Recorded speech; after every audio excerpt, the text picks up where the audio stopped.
Hello and happy Halloween. My name is Hannah. Thank you for watching. I have a pretty different video today. I feel like it's very special because I spent so much time preparing for it. While I usually talk about books here, today I want to talk about movies. So I love scary movies and I love Halloween. So for the third year running, I have participated in the Horror Hound October movie screening challenge, which is a very clunky name. Basically, the horror fan website Horror Hound puts out a prompt for every single day of the month, and you have to do your best to follow the prompt and watch a movie every day for the 31 days of October. Every year, all 3 years I've done it, I've also done it with my buddies Jake and Parker. It's always really fun to do with friends because we have pretty disparate tastes in horror movies, even though we all are horror fans. And just like the ways we interpret the prompt sometimes are different. So yeah. So today I'm going to basically recap the 31 movies that I watched for the challenge in 2021. But first, I want to do some stats with you because I'm the fun police. I made a spreadsheet. So I haven't done stats in years past, so I don't really have anything to compare it to. I probably could whip up some more spreadsheets given the chance, but I still think it's interesting. I still think it's, I think the potential is there that I will be able to use it to kind of set goals and intentions to kind of keep things fresh moving forward for future challenges. So the first stat I wanted to keep track of was runtime. So across the 31 movies, I spent about 49 hours watching these movies, not counting the time I spent watching Midnight Mass and Only Murders in the Building and Dune and James Bond. 49 hours. Imagine if I spent that time jogging or meditating instead of just watching scary movies.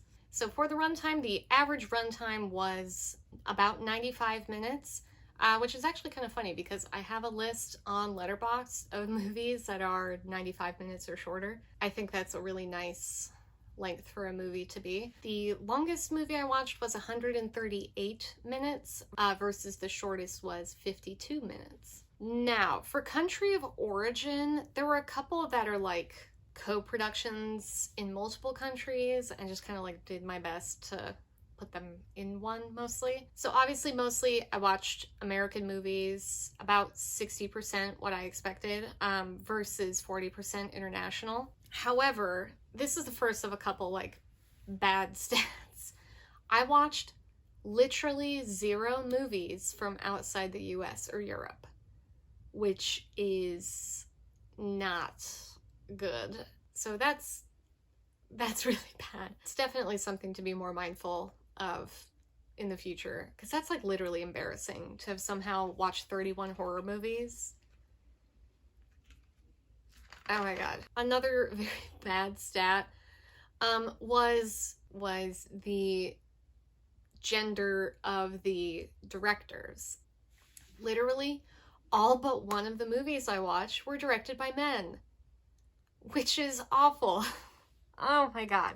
I don't think I could randomly sample 31 movies I've watched in my whole life and have this skewed of a number. This is really bad. It's not very girl boss of me. So maybe next year, depending on the prompts, I'll try to do all women directors and majority outside of US and Europe. I think that might be interesting to try to do. TBD. The next stat that I don't necessarily know what it means, but it was kind of interesting to keep track of, was the breakdown by decade of when these movies were made. So I didn't watch anything older than the 50s. The oldest one I watched was from 1954. And I watched nothing from the 60s, which is kind of interesting. So yeah, I always want to watch more classics. I always want to read more classics, want to watch more classics. Especially for this challenge, if for no other reason, the fact that A lot of old horror movies are literally like an hour long. And when you're watching a movie literally every single day, time is of the essence. Another fun one was watches versus rewatches. I always want to watch movies that are new to me, just kind of keep it fresh, and it's good for my Letterboxd stats. So I only had 6 rewatches versus 25 first-time viewings, so that's good. For some reason, I always feel like I'm like gonna run out of scary movies to watch for this challenge every year. Like there will come a time when I've just watched all the scary movies there are, which is literally impossible. So for my Letterboxd watch list, I used to try to keep my watch list kind of balanced, like I wouldn't add more to my watch list without watching new titles. I don't really do that anymore. However, 16 titles came off of my watch list, which is great. It's a little over half of what I watched this month, so that's really good. The prompts for the challenge usually come out right at the end of September, and my watch list is usually the first place that I try to source movies from, just because it's like having a TBR. Like, you always want to read from your TBR to balance your stats better, right? Just me. Also, this is something I think was very interesting. Of the 31 titles, 9 of them were first-time watches that didn't come from my watch list. So they were movies that either weren't necessarily on my radar, or I just hadn't thought to put them on my watch list, or they like weren't a priority before this month. So those are also very interesting. And the last kind of stat that I have, I watched 3 movies on discs, either my own or my roommates. 1 in the theater, and all the rest were streamed. And the streamed ones, I only had to rent 1. The rest were all on streaming services. So that's really interesting. All right, now the movies and the prompts. This is the part that's going to take such a long time. I have over 10 pages of notes for this video, so have mercy on me. Oh my God. So I'm not gonna give exhaustive reviews. You can follow me on Letterboxd if you want, because there's 31 of them. So whenever I make a video mentioning movies, I feel like that TikTok audio that's like, don't forget to follow me on Instagram. But it's my Letterboxd. Okay, let's get to it. So the first prompt was watch a movie with a pumpkin, witch, or skeleton on the cover.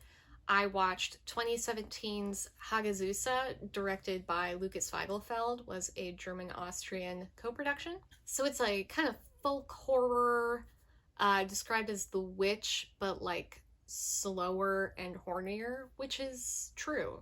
I found it to be true. Unfortunately, I didn't really care for this. I like folk horror and I like witchy horror, and I like the Alps and the witch, and I like boring movies, and I like artful cinematography, but for some reason, even though this movie had all of those, it just like didn't coalesce into anything for me.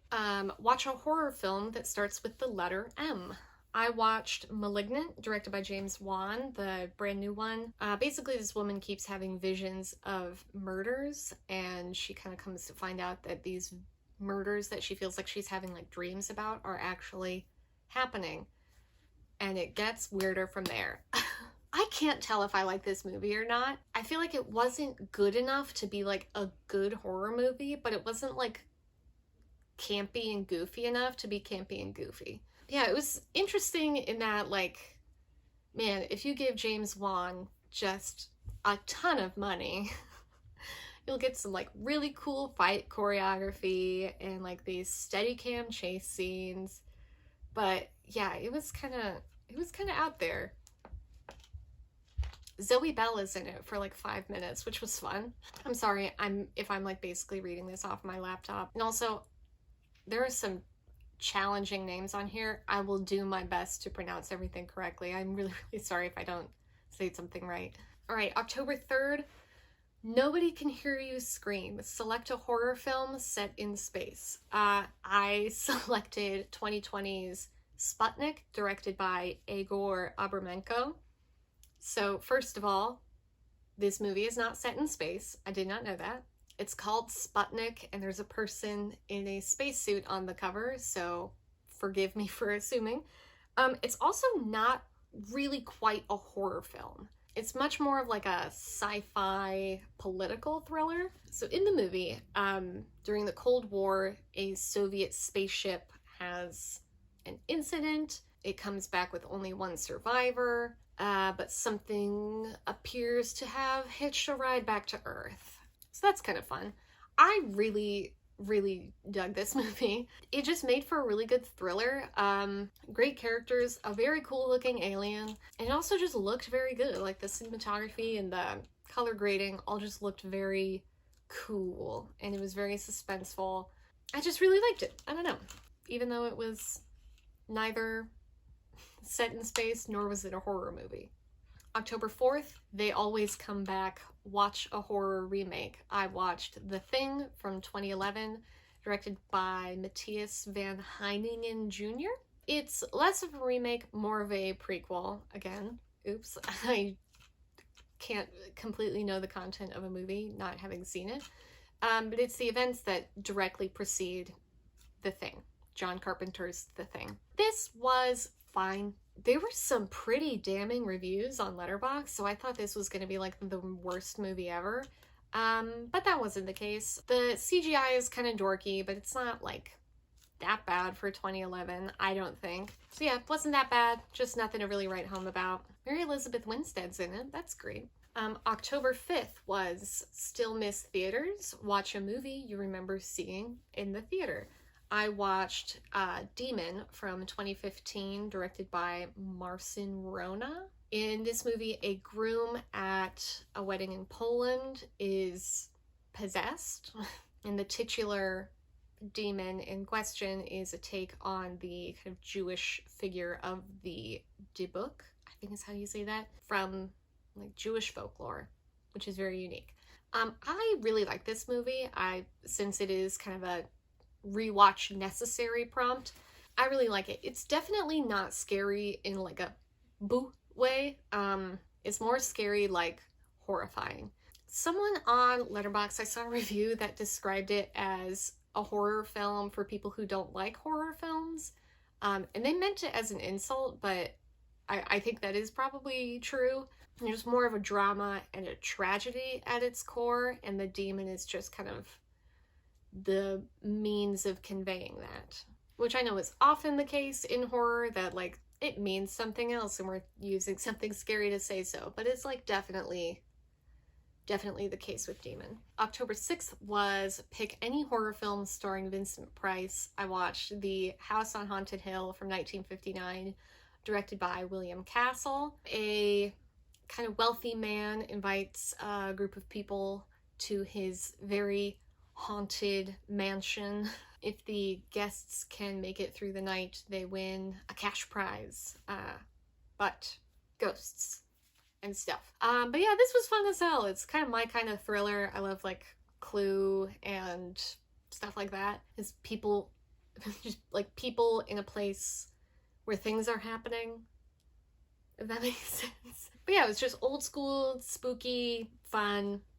Loved it. All right, October 7th, watch an animated horror movie or Halloween TV special. I watched 2005's Corpse Bride, directed by Tim Burton and Mike Johnson. For anyone who somehow does not know what Corpse Bride is about, there's a young man who's about to be married. He kind of ends up in the underworld afterlife, and he is wed there, while his IRL bride is like, hello? But yeah, plot-wise, this movie is kind of neither here nor there for me. It's cute. I think maybe because I didn't grow up watching this movie, so I kind of don't have like that connection to it. But the real strength of this movie lies in the animation. The animation is absolutely stunning. It's the Tim Burton stop motion, and it's just really cool what they did with stop motion animation. I love stop motion. So yeah, that is obviously its greatest strength. The prompt for October 8th was just cannibals. Find some. So I watched Wrong Turn from 2003, directed by Robert Schmidt. It's very 2003. It's pretty cliche, but a car full of young people get in an accident in kind of backwoods West Virginia. So they have no car, no cell service, and a family of inbred cannibal rednecks is hunting them down. So that's fun. And Eliza Dushku is there, who I love. So this was like not good, but it was clearly not setting out to be like anything deep. So yeah, very good gore, pretty creative gore. I've learned to appreciate creative violence, I guess. It has no pretensions towards anything else. I don't know. It was fine. It was pretty short, I think. Yeah, 84 minutes. Yeah. Awesome. Say less.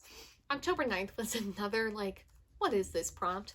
So it was Jinkies watch a thriller, giallo, or a Scooby-Doo mystery. That's very broad. So I watched The Guest from 2014, directed by Adam Wingard. There is a family. They are kind of grieving their son. He was in the military. He has died. And this guy kind of just shows up at their house. The guy in question is Dan Stevens, who just shows up like shredded right after being on Downton Abbey, which was really funny. And he basically shows up to their house and he's like, I was in the military with your son. I was really good buddies with him. I just wanted to come and meet his family and pay respect. And the family is like, oh my God, you should stay with us. You're welcome to stay here as long as you need. And the family's daughter, Micah Monroe, she's kind of like, this is kind of sus. And she is right. So this was a really fun rewatch. I dig this movie. I hadn't watched it in a long time, and I kind of been already wanting to rewatch it, and I was just hoping that there would be a prompt that this would fit under, and it really is a thriller, so that was really fun. And I forgot it does take place around Halloween, so that's cool. October 10th was choose a horror movie that revolves around food. I watched The Platform from 2019, directed by Galder Gaztelu Urrutia. I am so sorry, there's no way that was right. This was pretty popular when it first came out. It's on Netflix. So this guy is in this kind of prison type structure, but the cells are arranged vertically, and there's just a great big hole in the middle of the floor that goes down as far as you can see to the other levels. And at the beginning of each day, there is a platform full of food that starts at the bottom and makes its way down, so the people at the top eat as much as they want, and the people at the bottom basically starve. It's very subtle. This was all right, with the kind of restricted space and the really simple, pretty straightforward premise. They used this space creatively, I guess, which is good, because otherwise this would have been super boring if it was just like, we're starving. Damn you. October 11th was pick out a movie from your DVD collection. Yes, we said DVD. I watched The Cabin in the Woods from 2011, directed by Drew Goddard. I watched a Blu-ray. Sorry, Horror Hound. Yeah, it's another really fun rewatch. Totally bananas. Great send-up of horror cliches, especially after having now watched Wrong Turn, the whole bit about like the zombie rednecks. It was really good. October 12th was Terror Tuesday. Watch a creature feature. I watched the 1984 classic directed by Douglas Cheek, CHUD, which of course stands for Cannibalistic Humanoid Underground Dwellers. The premise of this movie is that there is a string of kind of brutal murders in the sewers under New York City. And there appears to be this group of kind of deformed human-like creatures who may be at fault. This was actually a pleasant surprise. There's something about the title CHUD that I guess the title just really lowered my expectations for some reason. Didn't inspire a lot of confidence. But I guess I kind of liked it. It takes a much like kinder view of the homeless population and like the way the poor are exploited and often get like the short end of the stick with literally every major societal failing. And it handles that much more delicately than you would expect from like a gnarly sci-fi horror movie from the Reagan era. But yeah, it was still kind of goofy, but I liked it. John Goodman's there for a little while. October 13th, watch a horror documentary or horror film with its commentary track turned on. I watched Horror Noir on Shudder from 2019, directed by Xavier Bergen. It's a documentary doing a kind of quick, basic overview of the history of Black horror film, mostly in the US, I believe. But yeah, it was really great. With kind of pop culture documentaries, it's hard to strike a balance between like pop culture and like more academic readings, and they did a really good job. They had like film scholars and filmmakers kind of woven together really nicely. In college, I did my capstone on race and racism in media, so some of this was pretty familiar to me. Like a lot of the topics they discussed were familiar, but a lot of the films they used as examples I was not as familiar with. So I got probably like 10 movies or so added to my watch list, and it made me very excited to watch Candyman later in the month because that was one of the prompts. October 14th was watch a new streaming horror movie, 2020 or 2021 release. I watched Caveat from 2020, directed by Damien McCarthy. It is an Irish film about a man who is hired to basically go to this remote island and take care of the young woman who lives there. She has catatonic schizophrenia, and she is also grieving a loss in her family. So she just kind of needs looking after. And also she has a toy rabbit that is very creepy. It's a pretty slow movie, and most of it is not very scary either, but some of the scares were like so well crafted and like so technically sound that it really kind of elevated the movie as a whole. There's this whole sequence where the guy goes into the wall and sees some stuff, and he's trying to get out of the wall, and there's like a tea cozy involved. And I literally had a hard time falling asleep thinking about that scene after I watched this movie. And I do not know the last time a movie, even a very, very scary movie, I was thinking about it when I was trying to fall asleep. So that was pretty cool. October 15th was Halloween Kills hits theaters. Watch that or a Halloween movie. I went to the theater and I saw Halloween Kills, directed by David Gordon Green.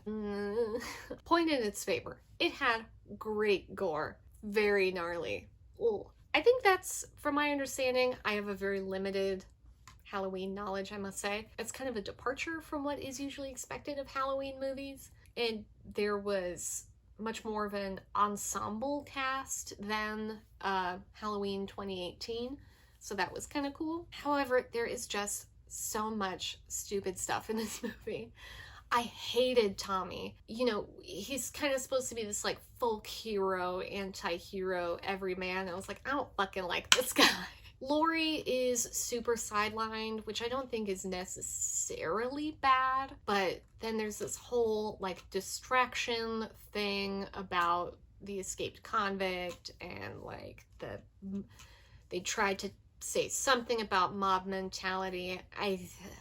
But yeah, it was okay. Halloween movies are always so funny to me because I'm like, this guy is not fast and he breathes like he needs an inhaler. How the hell is he sneaking around totally unseen? October 16th, Candyman was released on this day in 1992. So watch any Candyman film. I had never seen any, so I watched the original, directed by Bernard Rose. So in the film, there's an urban legend of this guy who has a hook for a hand that you summon by saying his name repeatedly. And there's a grad student who is studying urban legends who kind of gets very involved. This was really good. It was very creepy. It was very suspenseful. I never could really tell where it was going. However, the whole time I was just thinking of those TikToks of the girl who found an empty apartment behind her bathroom mirror, and all of the comments were like, bitch, run. That's Candyman. I'm very curious about the remake now. I was curious before, now I'm very curious. October 17th was Show Indie Labels Some Love. Watch a movie released by Severin, Synapse, or Vinegar Syndrome. I watched 1989's Santa Sangre, directed by Alejandro Jodorowsky, which has a Severin release. I watched it on Canopy. Sorry. I didn't like this. This was my first Jodorowsky movie. I've never seen any before. It has just glowing reviews. I didn't care for it. I think it has some very cool visuals. They are like shocking, really elicit a reaction from you. I love the like wading pool of blood in the church, and all the colors were beautiful, but beyond that, there just wasn't much else here for me. So that's kind of unfortunate because this has like a really high average rating on Letterboxd. People really like this movie. I don't get it. So maybe I just didn't get it. Maybe I shouldn't have read Jodorowsky's Wikipedia page while I was waiting for it to load. Maybe that made me not want to be particularly receptive of this guy's art. I don't know. Yeah. Also, this was my first, I think the first NC-17 movie I've ever watched.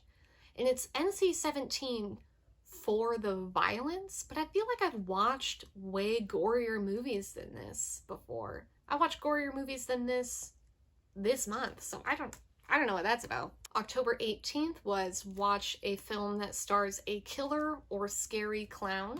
I watched All Hallows Eve from 2013, directed by Damien Leone. So a babysitter is taking care of a couple kids on Halloween after they've gone trick-or-treating.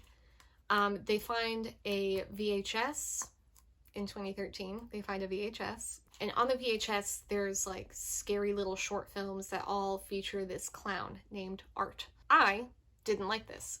I didn't think it was scary or suspenseful or interesting. It wasn't even gross enough to be interesting. The clown is pretty cool, pretty distinct clown. I think this particular clown, Art the Clown, has been in a couple other movies.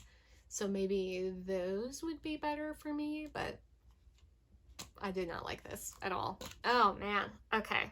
So October 19th was watch any British-made movie. They recommended an anthology and I was like, not after All Hallows Eve. So I watched The Reckoning from 2020, directed by Neil Marshall. So in this movie, it is like medieval plague times, but also witch hunting times. And this woman, the main character's husband, gets sick and he kills himself rather than make his wife and child sick. Her husband's dead. Now she is broke as hell. Rent's due. The landlord comes on to her. She rejects him. And then she is like branded a witch and basically gets like tortured while she's having sex dreams about her dead husband and also the devil. Yeah. So honestly, the pitch, not including the sex dream about the devil stuff, you know, like plague times and witch stuff, and directed by Neil Marshall. I liked The Descent in high school. I haven't watched it since then. So I was like, yeah, we're in a biblical plague. Let's do it. This movie's probably good. It wasn't. There are entire articles online about like all the drama that precipitated the writing and production of this movie. But it was just like bad and boring. Like thought it was making a point about like hashtag women in society, but it was not. And it wasn't good, which is a bummer because it looks like they spent so much money making this movie, but it just didn't work at all. October 20th was Hump Day. Watch a horror comedy to lift your spirits. I watched Get Duked from 2019, directed by Ninian Doff. I believe it was also released under the title Boys in the Wood, which is hilarious. There are 4 boys who are participating in the Duke of Edinburgh scheme, which is when city kids go into the Highlands to like camp and orienteer and all that good stuff. But these 4 boys in particular are being hunted by Eddie Izzard. Who I love. Yeah, this was cute. It was fun. The nature of a horror / comedy is tough to negotiate, and I think this movie didn't always do that successfully. Some of the parts were like genuinely funny, and I love Eddie Izzard. What can I say? I'm a sucker. I love her. October 21st was watch a film you haven't seen before.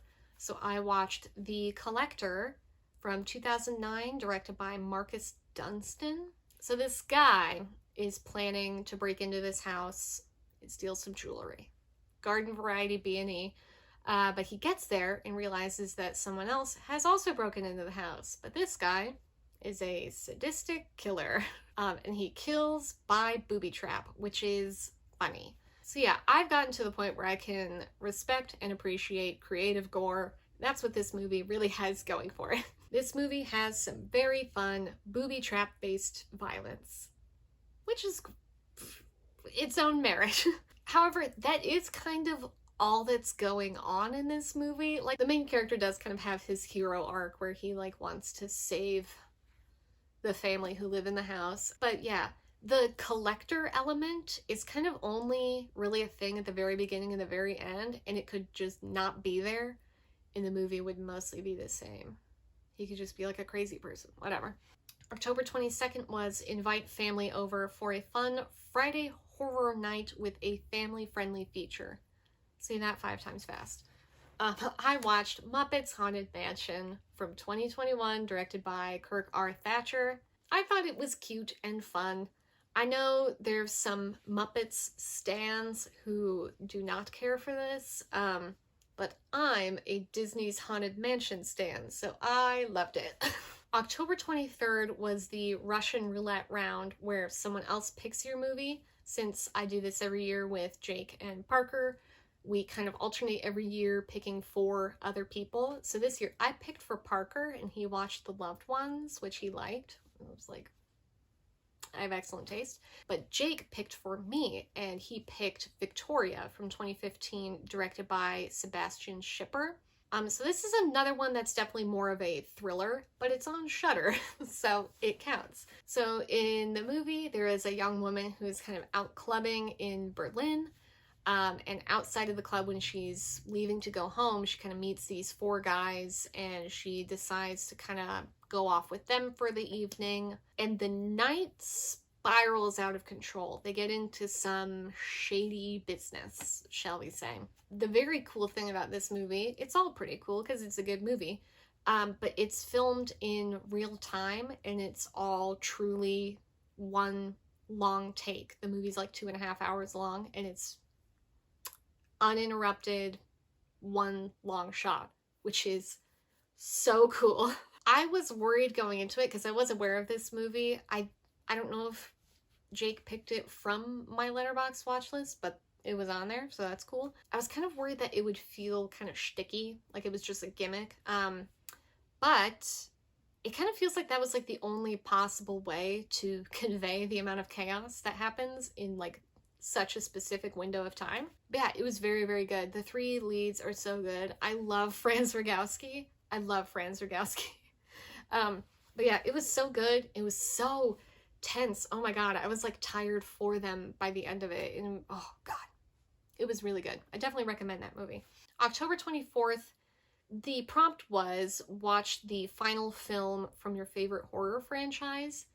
And I was thinking about it. I don't really have like one favorite horror franchise, and I certainly don't have very many, if any, horror franchises that I've like seen all of them or seen all but the last.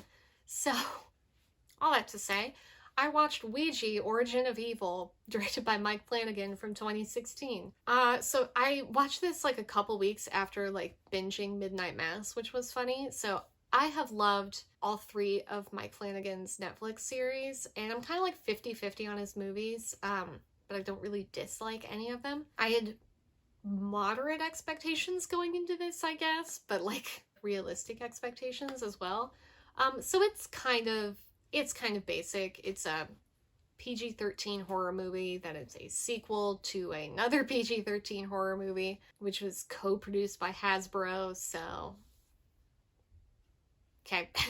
There were some more stylish elements, you know, Mike Flanagan's fingerprints are on this, and it's like all of his favorite actors are here. But yeah, it was all right. October 25th was Monster Monday to watch a classic monster movie. I watched the original Creature from the Black Lagoon from 1954, directed by Jack Arnold. It was very cool, a cool little slice of film history. I think I've only seen like 1 or 2 of the actual like old Universal monster movies. So this was like probably the most, I don't know if it's like the most famous one. It's certainly the most probably influential one. I feel like this is the one that gets referenced either subtly or overtly more than others. Yeah, it was very fun. I thought it was very cool. I don't have much to say about this movie that hasn't already been said, other than, yeah, Guillermo del Toro was onto something when he watched this, and he was like, that guy needs a girlfriend. October 26th was Gorehound's Night Out. Watch the goriest horror movie you can stomach. I watched Hostel from 2005, directed by Eli Roth. Was not as gory as I was expecting, I must say. So in this movie, there are a couple of American backpackers who go to a hostel in Slovakia. They end up like getting got and go into this like torture castle. Yeah. I had very, very, very, very, very low expectations of this movie, I must say. So this was kind of a surprise that, I don't know why I was astonished that literally anything happened in this movie that resembled a plot. Mea culpa. The whole beginning is super slow and boring and just like, let's look at boobs. And I'm like, there they are. But when they get to the hostel and it kind of kicks into gear and it becomes this more like escape plot, it was pretty gripping from there. So kind of a surprise, kind of not. October 27th was They Won't Stay Dead. Watch a zombie movie. I love zombie movies usually. So I watched The Night Eats the World from 2018, directed by Dominique Rocher. It's a French movie where a man goes to his ex-girlfriend's apartment to like pick up some stuff. He gets there and she's having a party. He doesn't want anything to do with it, so he like goes into a room by himself. He ends up falling asleep, and when he wakes up the next day, a zombie apocalypse has broken out. So basically he has to just secure himself in this apartment building when he's surrounded by zombies. The zombies are very cool. They are very unnerving. They are very lifelike. They look like they're alert in the eyes. They also look like they should be making some sort of zombie noise, but they are not. That is really, really unsettling. Yeah, it was really good. It's definitely more about like the psychological fallout of like suddenly being totally isolated and like having the world as you know it completely end literally overnight. The main actor was really good. He has to carry the vast majority of the movie just by himself. I was like, he looks super familiar, and I realized the only other role I've seen him in was as the shooter in 22 July. So this was nice to see him in something where he wasn't like a racist terrorist. So good for him. He's branching out. October 28th was The Devil Made Him Do It. Watch a film that deals with the devil or demons. I watched Amulet from 2020, directed by Romola Garai, I think is how you say her name. The only female director I watched this month. Oops. My bad. An ex-soldier. He's now homeless in London. He gets hired on by this nun, played by Imelda Staunton of all people, to stay in this house with this young woman and her very sick mother to basically like fix the place up and help them out and have a place to stay. And while he's there, he starts to kind of realize that there's something definitely very wrong here. This movie has really low ratings and really poor reviews, but I still wanted to check it out for the actors in it and as well as the director. It's her directorial debut. She's also an actress. She was adult Bryony in Atonement. That's the main thing I know her from. So I was watching it, and the first like 2/3 of it, I was like, yeah, it's kind of boring, but it's not like bad. And then the third act starts and shit goes sideways. And I do not know what it was trying to say. If it was saying what I think it was trying to say, it did not do a good job. And if it was saying something else, it also did not do a good job of communicating that either, because it was just like, what? So yeah, that was really weird and disappointing. October 29th was National Frankenstein Day, so you're supposed to pick out a Frankenstein-based movie to watch. I watched Young Frankenstein from 1974, of course directed by Mel Brooks, where the grandson or great-grandson or something like that of Victor Frankenstein kind of takes up the family business of creating a monster. It's definitely a classic. It was one of my favorite movies as a kid. I just remember watching this time and again, and I hadn't watched it in a really long time. Do I think it's one of Mel Brooks's best? Maybe not, but I do still love it, and Putting on the Ritz is still just so funny. October 30th was Collect This, watch a horror film about a killer doll or toy, and I watched Puppet Master from 1989, directed by David Schmoller. So, a puppet maker named Toulon makes these demented-ass puppets and imbues them with life using, like, ancient Egyptian magic, and the puppets go ape and kill a bunch of people, I think. And then a bunch of, like, psychics gather together at this hotel to try to get to the bottom of it. Yeah, so I didn't like it. Funny enough, I watched this on a Blu-ray that I own. So yeah, I thought it was pretty bad, but bad in a different way than I was expecting. I obviously didn't expect a movie about killer puppets to be like a cinematic masterpiece, but it just like wasn't good. Which, it is unfortunate that this movie was a bit of a disappointment, because one of my roommates is an honest-to-goodness Puppet Master scholar.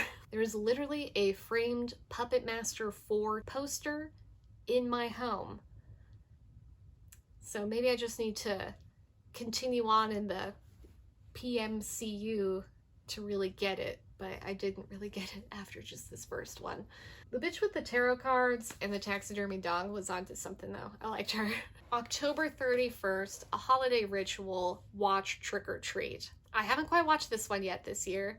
I'm waiting to watch it with my friends, and I sped through the movies so I could make this video. But I have seen Trick or Treat like 3 times. For the Horror Hound challenge, it is always the final prompt for the month. Is to watch Trick or Treat on Halloween. This might be an unpopular opinion for the spooky community, but I really don't care for Trick or Treat. As a movie, I think it is at best just okay.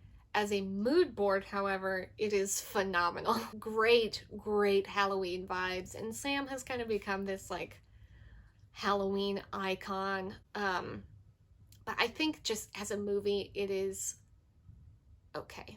So that is all. 31 movies plus stats. I hope I didn't go on too long. I think I've gone for just over an hour filming. So I will have links to the last couple years list in the description on my Letterboxd, as well as a link to the podcast episode we did last year on Jake and Parker's podcast, Isle of Horror. We did a kind of wrap up of last year's prompts, all 3 of us, so that might be fun to listen to. So that is all for this video. We are having a Halloween party, and Ruthie is dressing up. She is going to be a dinosaur, so not to get everyone excited. So yes, thank you for watching. If you have any like hidden gem horror movies that should be on my radar for the future, please do let me know. But thank you for watching, and happy Halloween. Bye.